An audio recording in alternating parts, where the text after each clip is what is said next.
there was light. Yay! Okay. Hey everybody, and welcome to the Genetically Impossible YouTube page. I am, well, brace yourself, hella names, apparently. Dulce and Marco on Suicide Girls. Music-wise, I go by Yo Bittersweet or Bittersweet Radio or Bittersweet. But right now, I'm Yo Bittersweet. I'm doing a Puff Daddy, alright? So, if you guys saw me on my social media pages, I was asking for you guys to ask me a bunch of questions. Because I wanted to do a Q&A where I take the time to have you guys get to know me, and I tend to get asked like the same questions, so I also wanted to take the time to do that for you guys also. So the first question is, why do I have hella names? I have hella names because I have hella names. I went through this little, I guess you could say, Puff Daddy phase in college, where I was just playing around with like Bittersweet. You know, I did electronic music. So I was like Bittersweet Electro. I did this Bittersweet, and then right now I'm just like Yo Bittersweet, because when people will see me, they'll be like, Yo Bittersweet. So I'm like, why not? And then when I started doing Suicide Girls, I couldn't use that name because it was already established by someone else. So I started to do, or I was talking to a bunch of people, and we came up with Dulce and Marco. So there's that. The second question is, where am I from? From California, to be exact, Sacramento. I moved to the Bay Area for college, and I was there for about 10 years. So I like to say I'm from two spots. I was born and raised in Sacramento, but I grew up as a person in the Bay Area. And the third question, number 3. How did I get started in radio, and how did I get started in blogging? So with radio, I was a college freshman looking for something to do.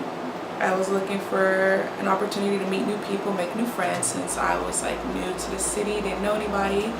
And I don't know if you guys seen the show Buffy the Vampire Slayer. When Buffy went to college, she was walking down the hallways and she was getting all these gazillions of flyers. Join this club, join that club. That literally happens. If you've gone to college, that literally happens. And it happened to me. And that one flyer was the radio flyer, and the person who gave it to me I thought was cute. And so I was already sold by that. And surprisingly, I stayed. And I loved every bit of it. And it was just fun. Everybody was really nice, really cool. Everybody was about music and going to shows and events, and I was about that life, so I just stuck to it. Now with blogging, my minor in college was news media design, which is a branch off journalism, dealing with online communications. And one of the classes I had to take was a WordPress class. We had to create a blog. So I'm like, okay, let me do a blog on my radio show. It's easy, right? So I would, put my playlist on my blog. I would, interviews, guest DJs. I would do all that stuff. So, and after the class, I just kind of stuck to it. It was something I really liked, enjoyed. And now Genetically Impossible is what you see now. Still growing, still doing what it does, but I love this, my baby. So the next question is, I'm trying to remember everything, sorry. What do I use to take photos? So right now I am using a Canon EOS T3 with a 18 to 55 millimeter lens. That's a normal, regular stock lens. Where do I get my music from? I feel like this is one of those secrets where, like, if I give it away, like, everybody else is gonna do it, but you know what, whatever. I'm not those kind of people. Like, I like to share my music, share my ideas and whatnot. So what I do is I'm on Twitter a lot, I'm on SoundCloud a lot.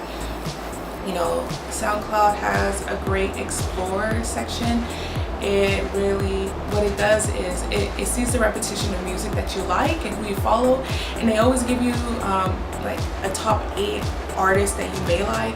So I'm always refreshing it and seeing what artists they're suggesting to me, and I see if if I like it. A lot of times I do, and then I just go on and on and on for that for ages. So I'm just always constantly checking and seeing what other people are listening to and liking, and just going on and on and on. It's like, it's a lot of work, but it's definitely really fun. I also, question number 6 is who was my favorite artist that I interviewed and met?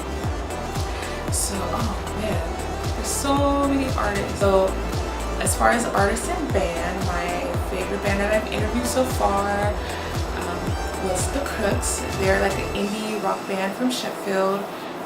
It was just really fun because they were just super chill and funny, and it just felt like a natural conversation when I was talking to them, and we were just joking around most of the time. I had like a few questions, but then we just kept talking about different things, about London, food, really bad British accents and all that good stuff. So when I interview an artist and it comes out like not as an interview, more of a conversation, those are the ones that stand out to me the most. So that was the latest one that I really enjoyed.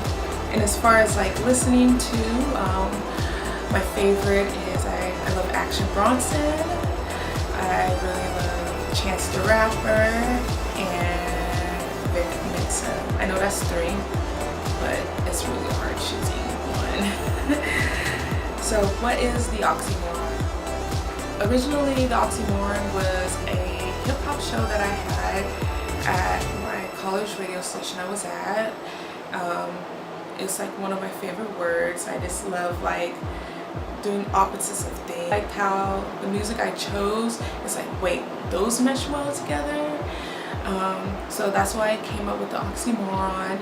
And with that, I created a music series for my blog called The Oxymoron, which I post every Tuesday of different artists that send me music or music I find online, and I put it together in a playlist just to share with everybody in blog for you guys to know, like, these are some really cool artists that you should probably check out that you never heard of, and maybe you should know.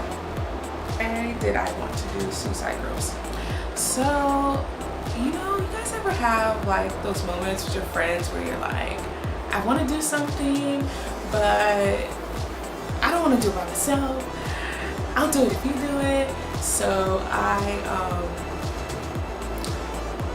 feel bad saying this, but so basically, like, me and a friend we always talk about Suicide Girls. Like, even when we were like in 18, 19, we talked about it, and my friend always wanted to do it, but she was always shy about it, and she would keep asking me to do it, and at the time I just wasn't at that mind state. I didn't feel confident enough to do it. I didn't really think I was like that look or cool enough to do it. And then years later, we talked about it again, and it's like, yeah, let's apply. And I applied. She didn't apply, and I was like, fuck. And then I got an email back saying, welcome to Suicide Girls, and the whole information on how to submit a set and everything. And I was like, well, quarter life prices, why not? So I just checked it out, and it ended up being something that I was completely surprised about. Like, everybody's so nice. I'm obsessed with the groups and the members and the SGs and hopefuls and staff. They're all so cool, and it's just like, I'm always on the site because there's always so much cool stuff to like check out and read and everything. So that's how and why I joined. My next question, why did I move to New York? So New York has always been something I always wanted to check out and go to. I had this fascination about the city, growing up, and I always wanted to try it out. and I always had a hesitation on checking it out. And then one time I was just like, fuck it. What's stopping me now? I'm still young, and let me just experience, because I'd rather let me experience and know what it's like than having this what if in the back of my head. So, it was a quick decision, and I had a lot of things I had to figure out right away, but went ahead and did it. And it's been about a month, so I'm still trying to figure it out. But right now, yeah, I like it so far. It's definitely different from California, but I'm willing to give it a chance and see what this big city